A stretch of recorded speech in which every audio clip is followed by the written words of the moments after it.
Welcome back. I am Randy the War Duck, and this is the day after talking duck sports. And man, oh man, did we have a very interesting game. Um, Oregon plays lowly Wisconsin, who hadn't scored in 3 games. Oregon gives up a touchdown late, and Oregon can't score. It's time to get rid of Will Stein, and I don't know what else you can say. Will Stein has to go. Oregon offense is just not showing up, and we got to do something else. No, I am entirely just kidding. That is absolutely nothing. I think it was a very interesting game, and I don't think the downpour really helped that situation. I thought you had Wisconsin playing, they had nothing to lose, and they came into Autzen, and they had a couple linebackers that were just everywhere and making plays. And Oregon finally made the adjustments and came out with the win. I think Dante going out also didn't help with the scoring and stuff.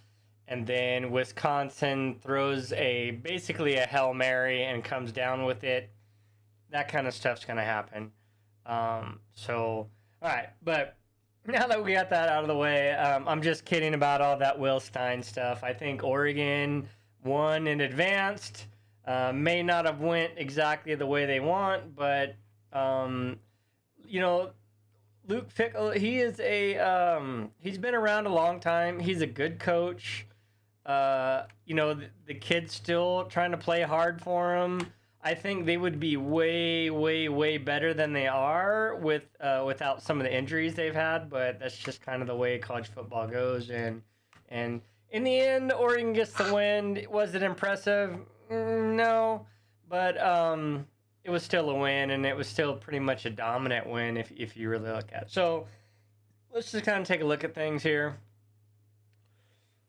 So for the first time in quite some time, the top 10 is relatively unchanged for the most part. You have 1 through 6 that are all the same. Ohio State still on top. Indiana still number 2. Texas A&M number 3. Alabama 4. Georgia 5. Oregon remains at 6. You have Ole Miss that moved up 1, and Georgia Tech moved down 1. You have Vanderbilt moved up 1, and you have BYU moving up. I like how they are like, oh no, Miami's still 10, but I guess you have a tie at 10th at 10th or whatever, 10th in the rankings or whatever. So for the most part, a steady week for the top 10. None of the top 10 lost a game. There might have been some struggles here or there, but in the end, the top 10 did what it had to do. Got the wins and moved on. So I thought that was kind of interesting. So let's take a look. So you got Ohio State. They were idle, and they got Penn State, which that game is just another nothing to do about nothing. Then you got Indiana. They destroyed a restarted UCLA 56-6. Brought them back down to earth. And this is the third 8-0 start in program history. They play Maryland. Texas A&M Aggies, they defeated LSU. They destroyed LSU. And they play Missouri next. And then you got Alabama defeated South Carolina. And that was a bit of a struggle, but they ended up getting it done late. And they play LSU next. You got Georgia, which was idle. They play Florida. Oregon just defeated Wisconsin, and they get a week off. They are idle.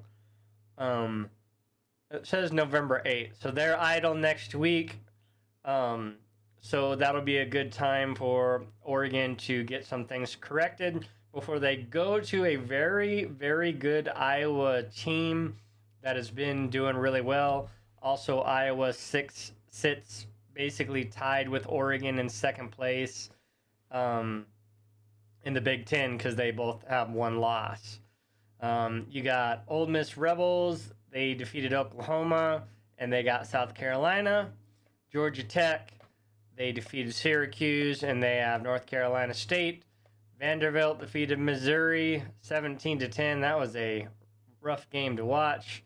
And they play at Texas. And then you have Miami, who plays SMU. Miami's schedule is pretty pathetic. Then you got BYU defeated Iowa State. They play Texas Tech. That'll be a pretty good game there. So that's what the top 10 is up to next week. So I guess it's time to go back and actually talk about this game. So Oregon comes out with the onside kick, and they get the onside kick, and everybody that's watching this game is going, oh man, here it goes. Oregon is just going to absolutely blow Wisconsin out of the water, and that's just not what happened. Not at all. In fact, after the first quarter, like, the stats were just unreal, and it's not something that you really ever see for Oregon. So when the first quarter was over, Oregon had 2 first downs. They were 1-4 of third down.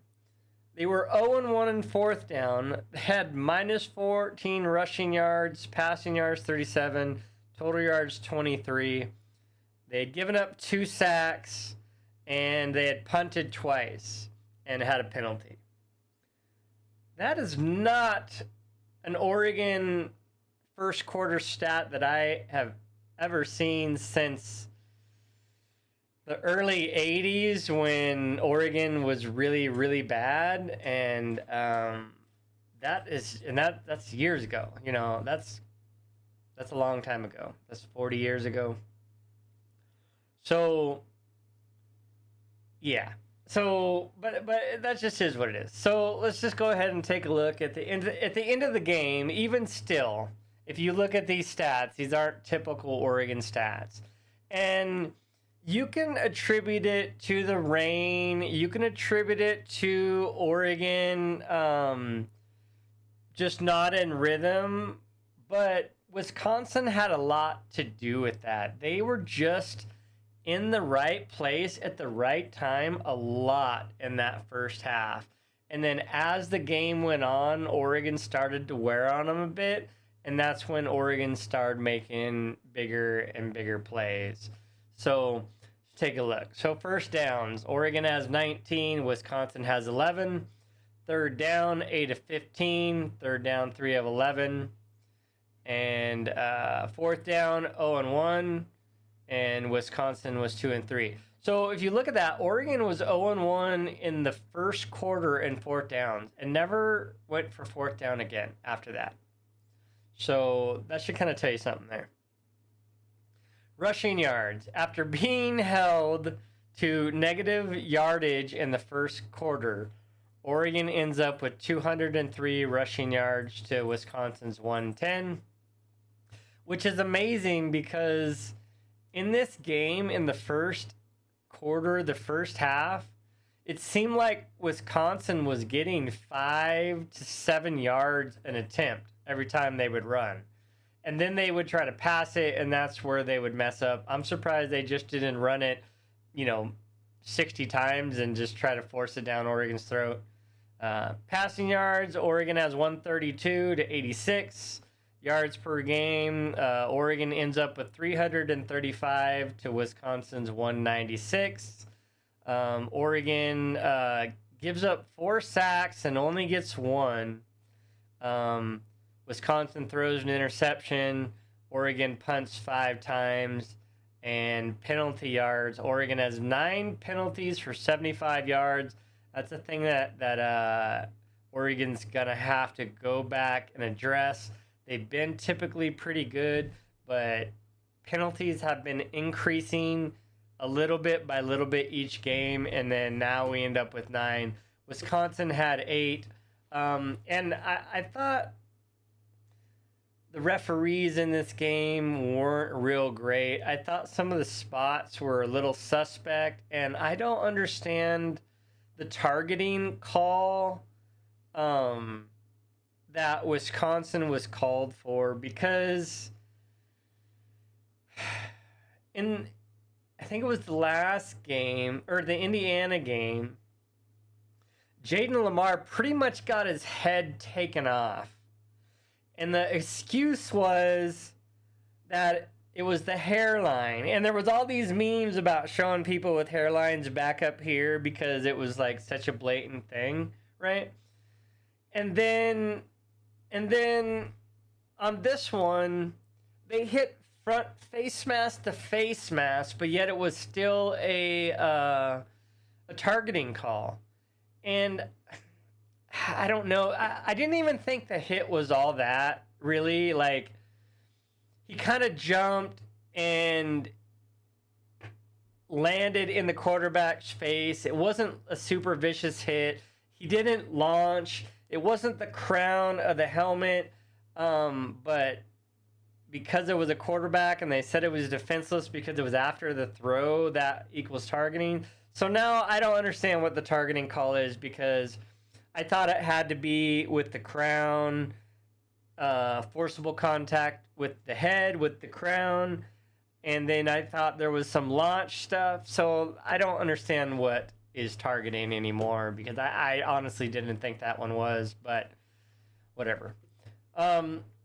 So I didn't really like the refereeing in this game, but whatever. It benefited Oregon in my estimation, especially with their couple spots. So I'll take it, I guess. All right, let's take a look at the individuals here. Dante Moore goes 9 of 15 before he leaves the game with what they said was a facial injury. Dan Lanning spoke about it later and said it was just a ding. I think he just got hit in the nose. I didn't see when he came back. I didn't see a cut or anything. So I think when the guy tackled him, he just kind of got hit here and it just bloodied his nose. He had his helmet, so he wasn't in concussion protocol or anything like that. Brock Thomas came in, and I think at that point they figured that, no reason to put Dante back in. Brock's playing well. Let him go ahead and get this experience. And Dante Moore, no reason to get him hurt in this game since he already came out. I think if you had seen this game get a lot closer, you might have seen Dante come back in to take care of it, but that's not what happened. So,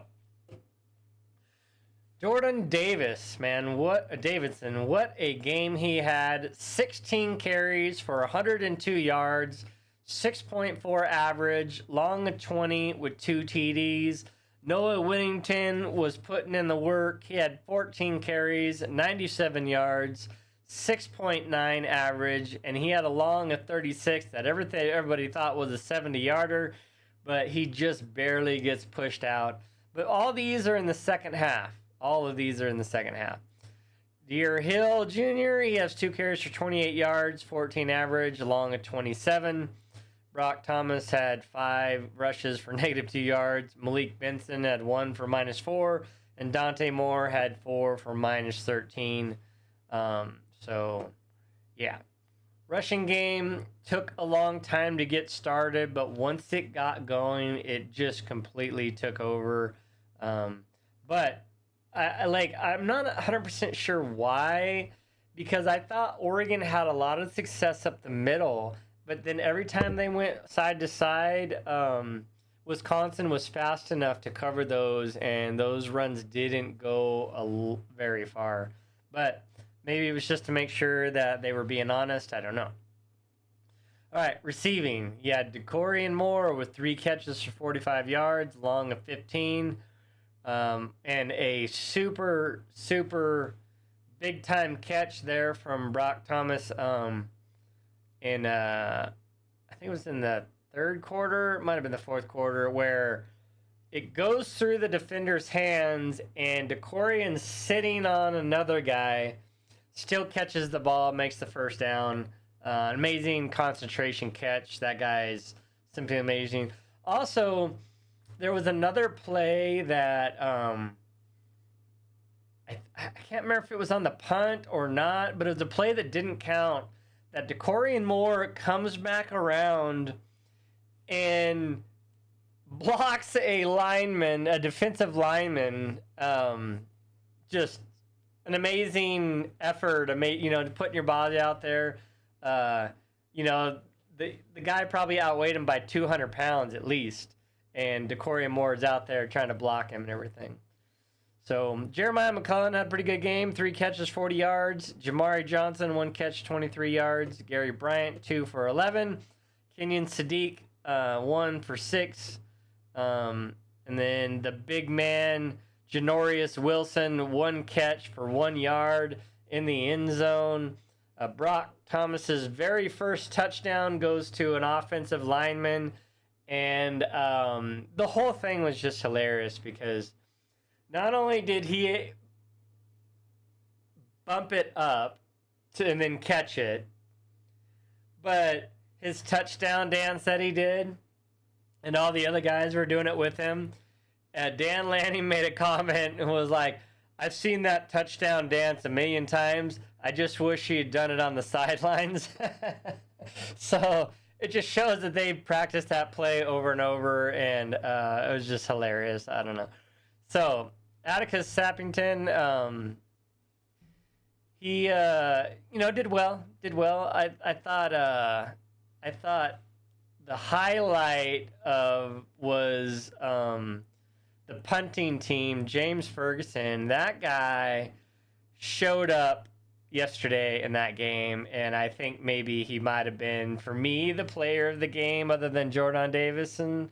But I just wish that fake punt that he had scored instead of there being the holding, because it was a beautiful pass. So overall, it wasn't the greatest game that Oregon played, but in the end, Oregon won. And one of my buddies made a comment, and he said, the more games we play, the more film there's going to be, and good coaches are going to find a way to slow Oregon down, and because they're good coaches also.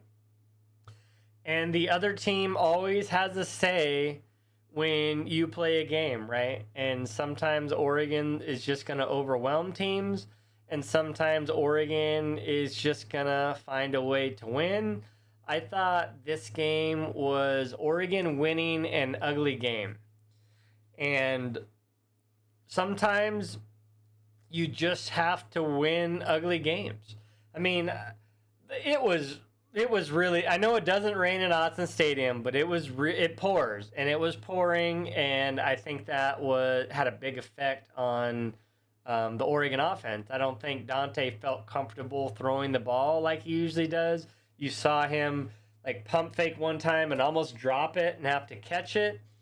So I just don't think he was completely comfortable holding the ball in the back. But even then, it didn't seem to bother him too much when he really let that ball go.